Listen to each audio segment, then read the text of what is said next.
Tonight on the News Hour, inflation drop met with doubt as Nigerians question economic realities. Several injured, homes razed as violence escalates in Shandam area of Plateau State. River State Assembly issues misconduct notice to Governor Fubara amid political unrest. On the foreign scene, Rwanda, Belgium sever diplomatic ties over escalating crisis in DR Congo.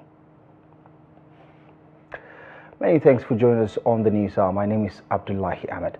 Nigeria's inflation rate fell to 23.2% in February, the second consecutive drop after the National Bureau of Statistics changed its methodology. According to data by NBS on Monday, annual consumer prices rose 23.2% in February from 24.5% in the month of January. The National Bureau of Statistics released the rebased consumer price index data of 24.48% from 34.8%.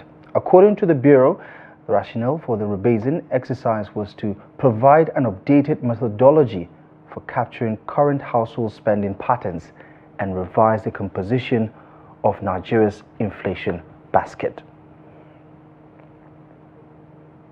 Now, the data from the National Bureau of Statistics, which has indicated a reduction of food prices and a decline in inflationary rate in the country, has generated a lot of reactions. This sudden change in inflation figures has sparked reactions, with many Nigerians questioning whether this decline reflects the reality in the markets across the country. Do Nigerians truly feel the impact of this reported drop? Here's Trust TV's Ismail Ibrahim with the latest. Nigeria's headline inflation surged to a staggering 34.4% in June 2024, worsening the already harsh living conditions in the country. However, in February 2025, the rebasing of the Consumer Price Index (CPI) by the National Bureau of Statistics (NBS) now reflects a decline in the inflation rate to 24.84%. Now, every economy have a base year. So what do you mean by base year? When cost of items of a particular period is being considered to judge or to base your economy upon. So for instance, in Nigeria, our last rebase year was like 2013 or so. And every 10 years, it is statutory that you rebase your economy. So if a bag of gari is 10 naira as at 2013, it is ideally that after 10 years, you're expected to change it to the current year. So in this our current Nigeria now, we were using 2013-2014 price-based year, but currently now, the government now said after 10 years, let's rebase. We now rebase back to 2024.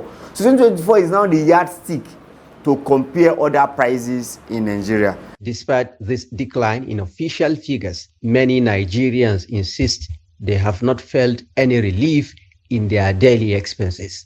Philomena Nkechuku, a food vendor in the heart of Abuja, has been struggling to keep her business afloat amid soaring prices and economic instability.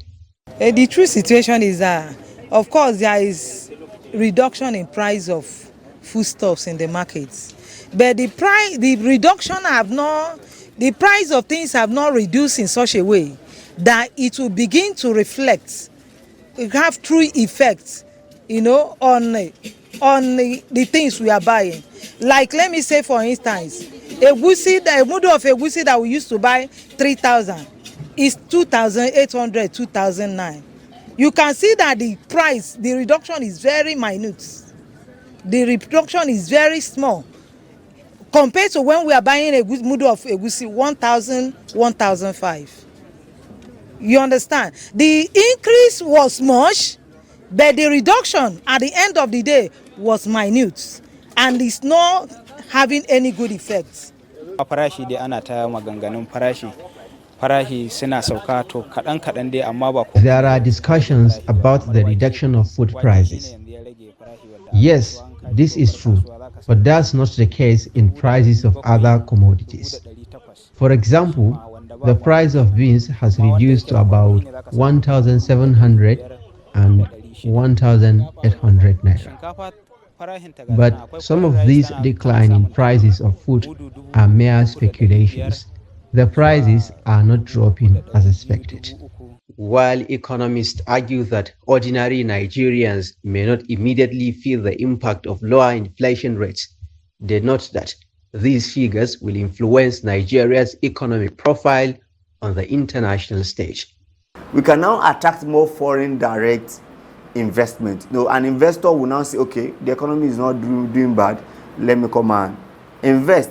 But what is the impact compared to citizens? It does not make any difference for somebody in Nigeria, because the price of garri, the price of beans does not really affect it. Some people were even making a caricature of it that now that they've rebased, that means everything should also crash down by 10% or what have you. It is not correct. It is only figure of based year that change.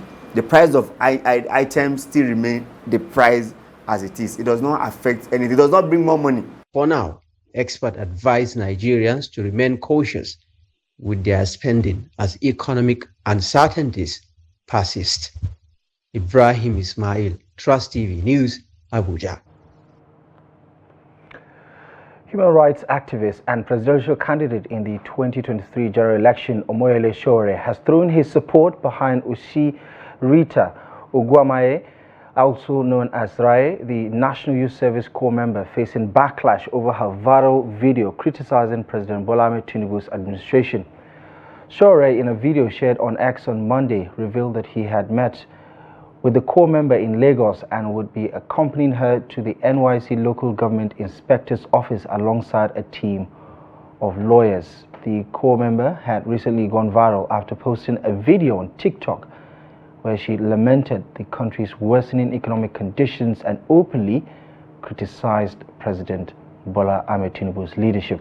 She later alleged that she had received threats over her comments, sparking widespread debate on free speech and political dissent in Nigeria. She also shared a screenshot of an invitation from the NYC summoning her to appear before the LGI office at Etiosa 3 on Monday at around 10 a.m. Sowore's involvement has further amplified the situation, drawing much more attention to Ogwamaye's case and the potential repercussions she may face from the NYC or other authorities involved. Great to see you. Good morning. My sister, how are you? I think you will drive. Okay, sir. How far is it from here? Okay. So let's start heading now. Were you able to reach them? Yes, I sent a message. It just at 3. Do you know how you can navigate your way from here? Yes. I think she can lead us. Okay, but we should still just have a general idea. LGI, it was actually. In a related development, the National Association of Nigerian Students has condemned alleged attempts by the National Youth Service Corps to reprimand a serving corps member who recently criticized President Bola Ahmed Tinubu's leadership of the country. Addressing a press conference on Monday, the student body decried what it described as a growing intolerance for dissent and called on the Senate leadership on the Godswill Akpabio to reverse the suspension of Senator Natasha Akpoti, who was penalized after accusing the Senate President of sexual harassment. The fact that the NYC authority are inviting her because she made her position or her grievances known to the general public, that is gross misconduct and a real abuse of power. And Nigerian students will stand by her. I want to assure you that we will not leave any stone unturned. We will make sure we follow up the issue and see how it's being addressed to the latter. The Nigerian students is giving the Nigerian Senate a 72 hours to immediately rescind in the illegal suspension of Senator Natasha Akpoti. We wish to also call on Senator Godswill Akpabio to step aside from the position of the Senate President and submit himself to an impartial investigation to determine the veracity or otherwise of the sexual harassment allegations. In a related development, the Trade Union Congress has backed a Lagos-based National Youth Service Corps member who claimed to have received threats for criticizing President Bola Ahmed Tinubu's administration. The TUC president, Festus Osifo, who the Congress stands known I beg your pardon, who made the Congress stand known, says the core member spoke out of frustration while advising the government not to go after her but to tolerate criticism. The TUC boss, however, advised critics to always criticize the government within the expected norm and with some level of decorum. Rai, a core member serving in Lagos, recently made headlines after a video she posted criticizing the government went viral. To some of the day's other news stories now, several people have been reportedly injured and houses burned after a disagreement between traditional worshippers and Muslim youths in Shimankar community of Shandam local government area of Plateau State. Religious and business centers were also reportedly set ablaze. Sources from the community say the violence, which started on Sunday night, continued into Monday morning, while adding that the arrival of police officers and soldiers to the community failed to prevent the violence from escalating. The sources who confirmed the crisis said the incident began when traditional worshippers were passing through and a disagreement ensued between them and the Muslim youths in the area, leading to violence. Residents, including women and children, were seen fleeing for their lives, while business activities were completely shut down. While authorities are yet to issue a statement on the incident, residents say the violence is currently ongoing, are calling for the deployment of security personnel to restore peace and order to the area. Spoke to our correspondent in Plateau State, Adu Musa, who gave us an update. There are two conflicting narratives from the sources in the community. While the youth leader of the community is giving a different narrative, and then the Muslim community are also giving a different narrative. According to the youth leader, Linus Laji, the incident started when the traditional worshippers were about to go to a shrine, and then suddenly the Muslim youth insisted that they will not go to the shrine, they will not perform their traditional worshipping. On the other hand, the chief imam of the area, Hamisu Lamido, he said that the narrative, it wasn't like that. It was when they realized that the traditional worshippers were heading to the shrine, and then suddenly some of them allegedly started snatching some properties from people around, and then before you know, the violence started. So these are the two conflicted narratives from the two warring parties. But when I contacted the spokesperson of the State Police Command, DSP Alabo Alfred, who also confirmed the incident, said that at the moment he cannot give me exactly the reason behind the incident, but we were able to understand that so far 4 people have been injured, and then the situation is also under control because they have deployed security personnel to the community. So this is the update we have at the moment. All right, so is there an official report on the scale of the violence? No, so far there hasn't been any official report from on the violence. So from either maybe the state government or even the police. What the police could only say when I called him that very soon they will issue a statement regarding the violence in Shimankar. So the peace accords recently reached in Bokos was supposed to signal a resolution across all hotspots. Was Shandam not included in this peace accord? Shandam wasn't included because Shandam has been a very peaceful local government. The last crisis that occurred in Shandam was the one that happened in Yelwa almost more than a decade ago now. So it is believed that Shandam has been very peaceful. That is why the Operation Safe Haven has not included Shandam as part of the peace process. But if you could remember places like Mangu, Bokos, and Baza, which have been some of the trouble areas, the Operation Safe Haven have been doing all they could to ensure that normalcy has been returned in the area. So the reason why they did not include Shandam is because Shandam has been very peaceful. Ado Musa speaking on the latest developments in Shandam local government area of Plateau State regarding that communal clash that led to the burning and destruction of properties in the area. Now to Rivers State, where the State House of Assembly has served a notice of alleged misconduct against Governor Siminalayi Fubara and his deputy, Ngozi Odu. A notice obtained from the Assembly on Monday revealed that the lawmakers claim that the action was in line with the Nigerian Constitution. The notice said the action is in compliance with Section 188 of the Constitution of the Federal Republic of Nigeria, and it also stated that the Rivers Assembly members forwarded a notice of gross misconduct by the Deputy Governor of Rivers State in the performance of the functions of her office. Condemning the spending of taxpayers' funds by the Office of the Secretary. This is coming time. The Secretary of the State Government, Western State Government, SSG.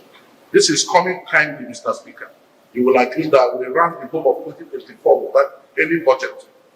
And this is happening this same time, 2025. So, Mr. Speaker, this is timely. I want us to pass this. I will urge my colleagues to support this speedily so I can give it a speedy passage. The 26 members here have signed it. I myself, with the prayers here, I condemn the spending of Rivers State's money without appropriation bill. It's an illegal act, and I call on the FCC to investigate it. This motion is timely. Is to save Rivers State citizens, to save people that are residing in Rivers State. 2024 and now we are in 2025. That Rivers State money, that appropriation, they have been spending it, the executive have been spending it, and they have gone ahead with impunity to spend this money without anything coming to Rivers. And my people have asked me to support this motion totally. Let the SAG be investigated. We cannot continue to issue warrant of arrest from morning till night. So that is why we need to now seek help from outside. While the police is assisting other agencies of government, we need to assist us so that we can find out how billions, hundreds of billions of taxpayers' funds are filtered away to destinations, different currencies that we don't know about.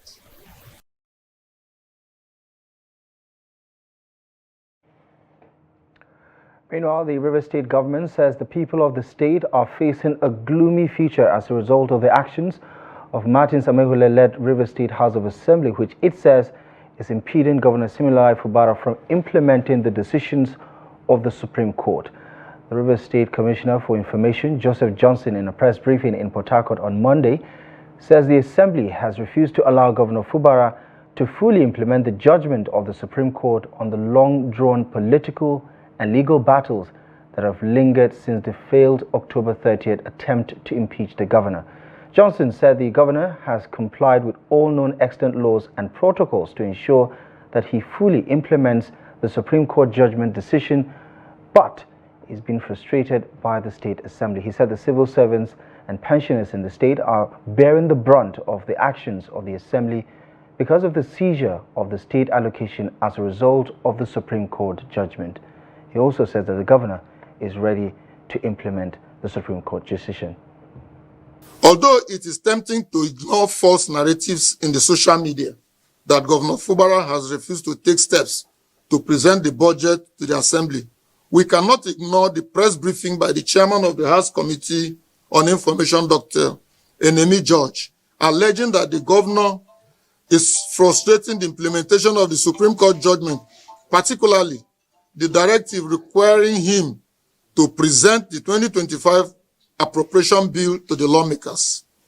Following the refusal by the Assembly to receive and acknowledge the governor's letter delivered by the government officials and the courier company, the Rivers State government took the initiative of publishing the letter in 2 national newspapers. I have them here. One is The Nation, the other is Guardian, all of Friday's publication. Dr. Nemi George also challenged the governor to produce an acknowledgement copy of the letter under reference. We cannot produce an acknowledgement copy because the Assembly rejected the letter from the governor. We can, however, refer all parties to the substituted means of service in the Nation and in the Guardian. A private lawyer and member of the All Progressives Congress APC, Muhammad Kanoma, has filed a suit at the Federal High Court in Gusau, Zamfara State, challenging the ban on political gatherings and rallies in the state, claiming the action to be illegal. According to Kanoma, the state governor's ban on political gatherings is a violation of his constitutional rights and the rights of all the political parties who are supposed to be promoting their party's ideologies. The presiding judge, Justice Salim Ibrahim, adjourned the matter to allow the 2 other respondents who could not make their appearances in court time to come before the proceedings with the case. The applicant told journalists that he is seeking a perpetual injunction restraining all the respondents from enforcing what he termed an illegal ban and declaring it null and void as it is unconstitutional and therefore should not be allowed to stand. Kanoma stated that he filed the suit for himself and on behalf of all political parties in Zamfara State. The respondents are the Zamfara State Governor, Dauda Lawal, the Attorney General and Commissioner for Justice, Abdulaziz Sani, SAN, and the Commissioner of Police in Zamfara State. For the court to declare the ban as null and void because it is unconstitutional, and also for the court to give an order of perpetual injunction restraining all the respondents, that is the governor and the Commissioner of Police, from enforcing that illegal order or illegal, ban, because we believe it is unconstitutional and the Constitution is above all authorities, it's above all laws, and nothing can conflict with the provisions of the Constitution. We need to understand here, the law is not just there for decoration. INEC is an authority regulating activities of political parties. There is a guideline. When you check the INEC website today, you will see a guideline for guiding, there are laws and guidelines guiding political parties. Now, there are certain things that we need to make clear. For example, we have campaign, we have rallies, we have gatherings. Now, campaign is completely prohibited unless, during the time of election and there will be period for campaign and all that.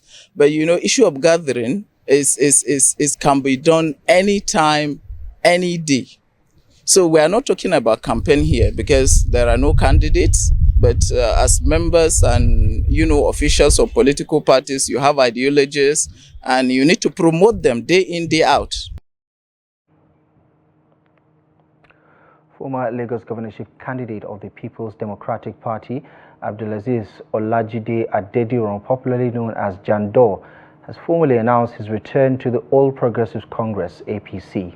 His defection to the APC comes just 2 weeks after he resigned from the PDP. Jandor, who addressed a press conference in Lagos on Monday, says his decision followed extensive consultations with political associates, supporters, and stakeholders. He cited the PDP's failure to instill party discipline and address anti-party activities during the 2023 general elections as the main reason for his initial resignation from the party this year. According to him, his time in the PDP revealed internal sabotage, with key party figures allegedly working against their own candidates. He challenged the party's leadership, particularly PDP chieftain Chief Bode George, to present their polling unit results from the last election. You're watching the News Hour on Trust TV. Still to come.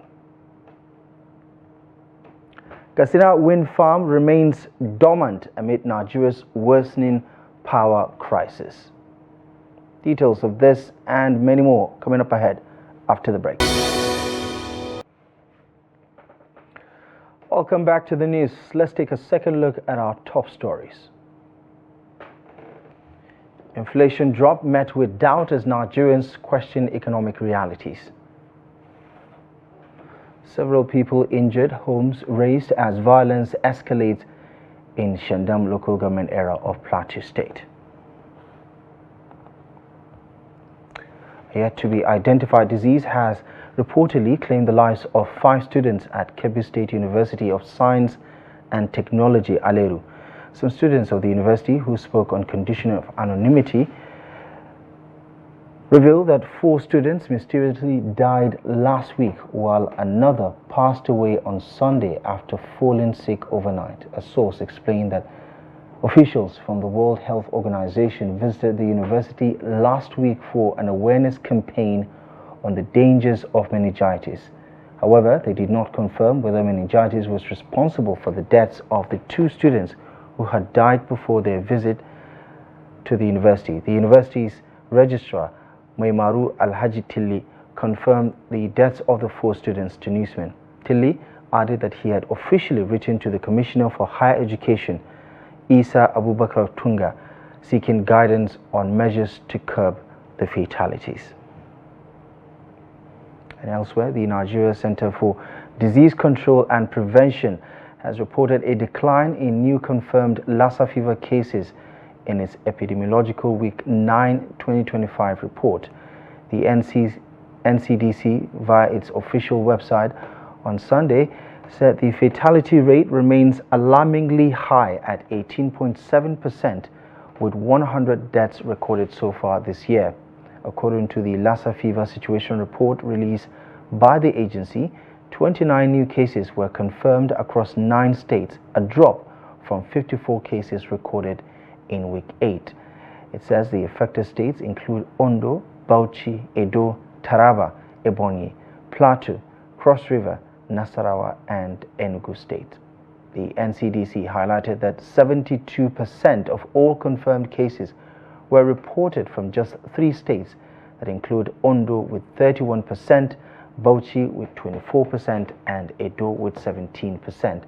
It says that these states continue to bear the brunt of the outbreak, raising concerns about the effectiveness of ongoing containment efforts.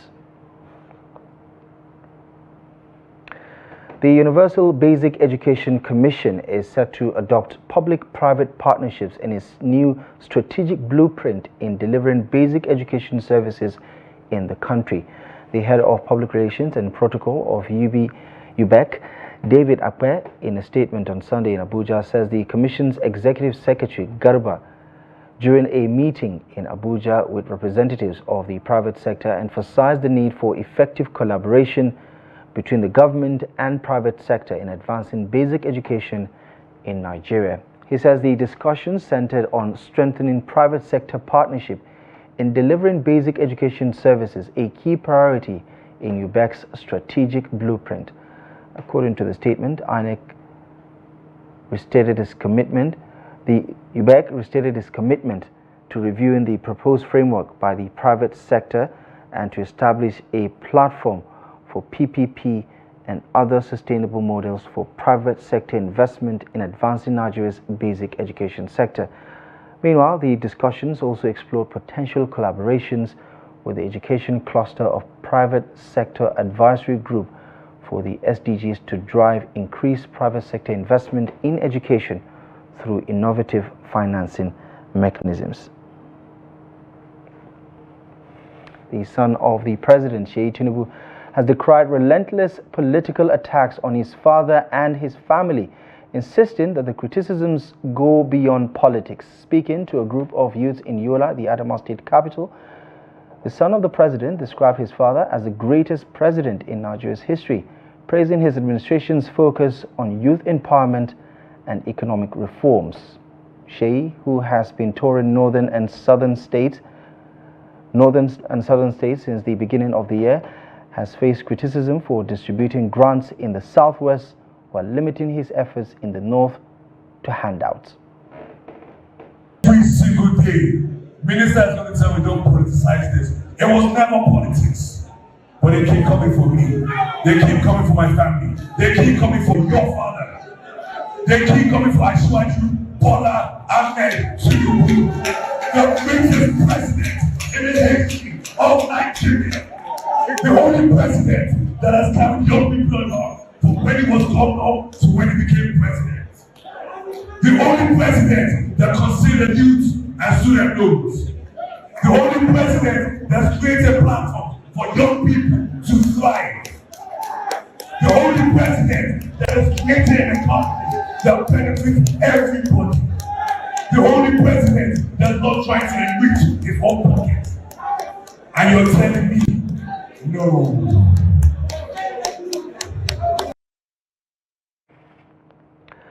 Now, amid Nigeria's continued challenge with power generation and supply, the Katsina wind farm, once envisioned to generate 10 megawatts of clean energy, remains idle nearly 2 decades after its inception. Despite billions of naira being spent, it is yet to generate a single unit of electricity. As Nigerians continue to endure frequent blackouts, the question remains, why has this project been abandoned? Here's our special exclusive on the forgotten project. Looming in silence, a model for a sustainable transition to green energy now stands abandoned and forgotten. I blame the issue of corruption in Nigeria. I blame the issue of mispriorities of issues, because if there is actual, ideology, actual intention in that particular project, I think it should have been completed by now. This wind farm, initiated in 2005 by former Katsina State Governor Umaru Musa Yar'Adua, who later became Nigeria's president. They started it, and as God would have it, in 2007 he became the president of Nigeria, and that was when the project was moved from the state government to the federal government. For 60-year-old Salisu Mantari, the project is more than just a failed promise. It is his daily reality. Every day, he fears vandalism at the abandoned site. Thieves have tried to attack us countless times, but we're able to repel the attack. Sometimes they steal, and sometimes we try to recover some items. With the plan to generate 10 megawatts of wind energy to boost electricity in northwest Nigeria, the Katsina Wind Farm project at Lamba Rimi was the first of its kind in sub-Saharan Africa. This project, now abandoned, sets back to boosting the region's electricity challenge, from corruption to failed promises by government after government. Initiatives like the Katsina Wind Farm project are often neglected, with no accountability for completion. The project was first awarded to Venet SA, a French contractor, and was expected to be completed within 2 years. But 20 years later, it has not produced a single unit of electricity. We are in need of the project seriously, because we know it will assist us in developing a lot of things economically, socially, in fact, in other ramifications. This is the only alternative that we have.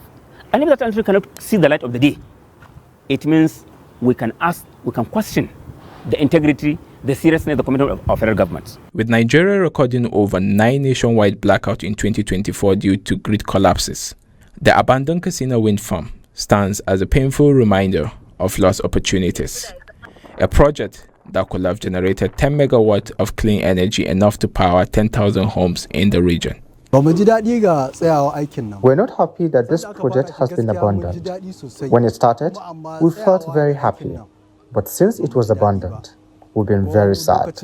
We've been praying for the day this project will be completed. But why has this project lingered for so long? Experts estimate that 4.4 billion naira has been spent on the project, yet successful administrations continue allocating funds without meaningful implementations. From Katsina, Aaron Asahel, Trust TV News. You can watch the full documentary on our YouTube and website for a full documentary on the forgotten wind farm in Katsina. Now, in other news, students of the Akwa Ibom State Polytechnic, Ikot Osurwa, have protested against police brutality and insecurity. The students who protested along the streets of Ikot Osurua in Ikot Ekpene local government area carried placards with several inscriptions expressing their dissatisfaction. The president of the student union's government of the institution, simply identified as Comrade Geoffrey, who led the protest, said students have suffered in the hands of police and hoodlums in the community. Geoffrey recalled that a video trended last week on social media where a student of the institution was beaten and dragged on the ground by policemen. One of the student activists who refused to be named says the protest is designed to draw the government's attention to the plight of students in the institution. In a reaction, the police public relations officer at Akwa Ibom State Police Command, DSP Timform John, says the Commissioner of Police, Babu Muhammad Azari, has invited the students' body to a meeting to resolve all issues affecting the students in the area. To Delta State, where the police says it has killed 4 suspected kidnappers and recovered 1 AK-47 rifle along the railway line in Agbaro area of the state. The state police spokesperson Bright Edafe stated this in a statement on Monday in Asaba, the Delta State capital. Edafe noted that operatives of the CP Special Assignment Team had earlier arrested 1 suspect when he was seeking to buy an AK-47 rifle ammunition on March 9, 2025. He also noted that the suspect, during interrogation, revealed the location where the rifle was hidden, while adding that operatives stormed the bush along the railway line in Agbaro, where the gang members, upon sighting the police, engaged the team in a gun duel, during which 4 suspected kidnappers sustained serious gunshot injuries. It says the injured suspects were taken to the General Hospital, Ughelli, for treatment, but were later confirmed dead by the doctor, adding that their corpses have been deposited at the hospital morgue while efforts to trail and arrest the fleeing hoodlums are still on. Edafe said items including 1 AK-47 rifle and 1 magazine were recovered during the operation. President of the Dangote Group, Aliko Dangote, has narrated his cement factory at Itori, Ogun State, was demolished twice by the administration of then-Governor Ibikunle Amosun. Dangote narrated his experience during a facility tour of the over $500 million complex that will start production soon with Governor Dapo Abiodun. Dangote revealed that he returned to Ogun State for the investment because of the appeal made to him by Governor Dapo Abiodun. Are they able to have it on record that the factory we're visiting now, Itori, it was because of His Excellency that we came back. That factory was demolished twice. We started building, Onamosu demolished it. The second time, we started again. He demolished not only the factory, including the fencing. So we left. But right now, we're coming back of His Excellency, my brother, Praise Dapo Abiodun. We are now back. When we go there, you will be very surprised.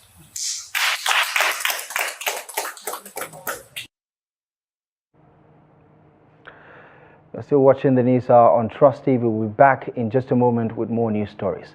Stick around.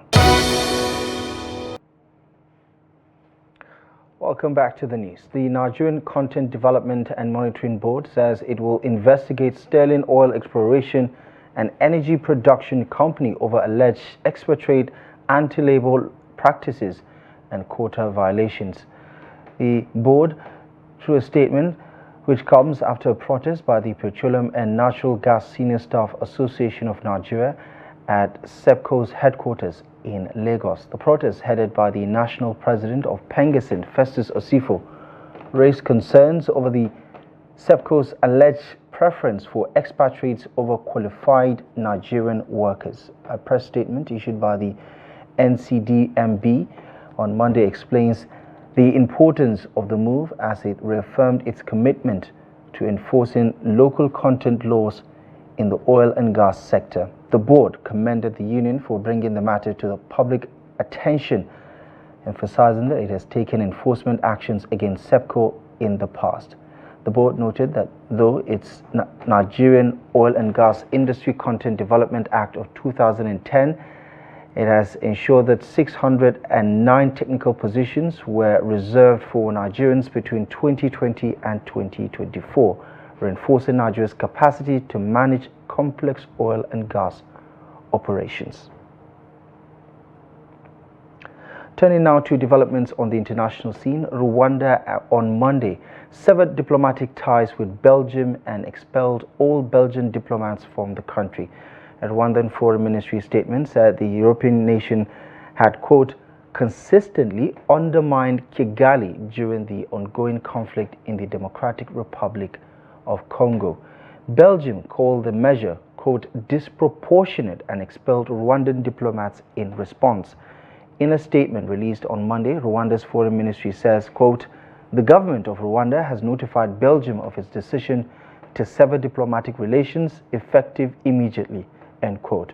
It accused Belgium of taking sides in a regional conflict and systematically mobilizing against Rwanda in different forums, using lies and manipulation to secure an unjustified hostile opinion of Rwanda in an attempt to destabilize both Rwanda and the region. Belgium immediately slammed the move as disproportionate while expelling Rwandan diplomats from the country.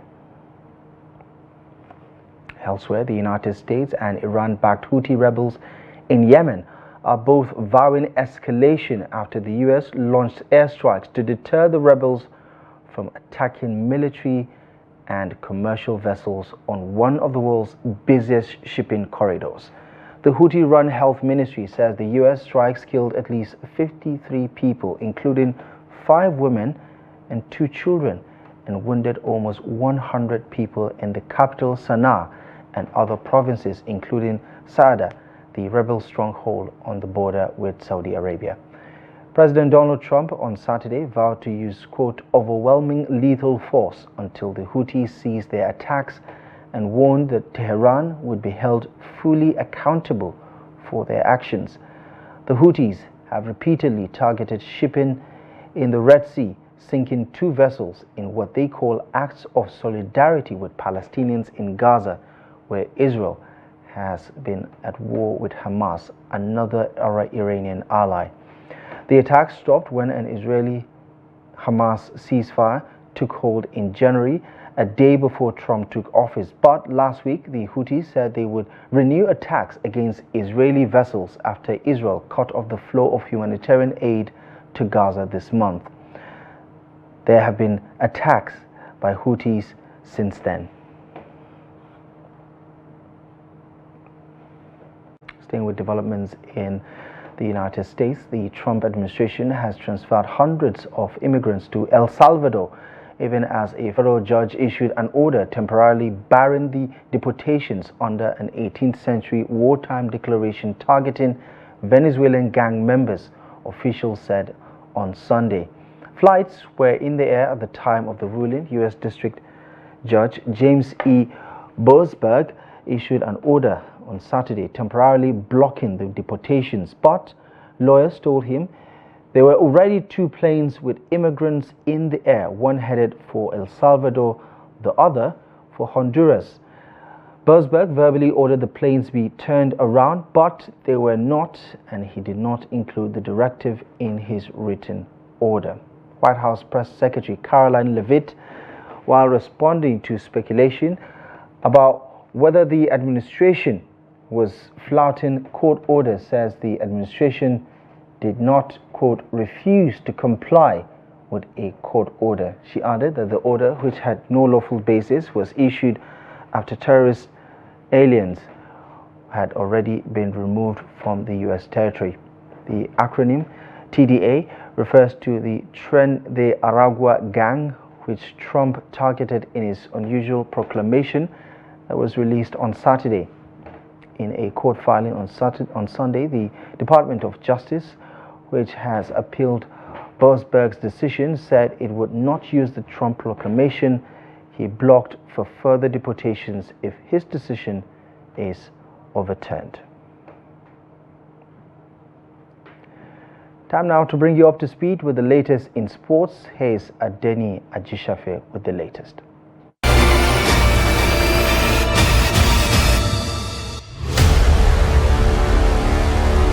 The National Sports Commission has applauded the Nigerian contingent at the 2025 Spanish Para-Badminton International after another impressive outing that saw the team secure gold and bronze medal in Toledo, Spain. Paralympic medalist Eniola Bolaji continued her dominance, winning second gold medal in 2 weeks with a commanding 2-0 victory over Turkey's Alemir Days in women's SL3 final. Bolaji won gold a week earlier at the Spanish International in Victoria. In the men's SL4 doubles, Nwana Jeremiah and Eze Chukwebuka delivered a strong performance, battling their way to a bronze medal. NSC chairman Shehu Diko commended the athletes for making Nigerian proud and praised the Badminton Federation of Nigeria, led by Francis Aubrey, for ensuring the team's optimal performance on the international stage.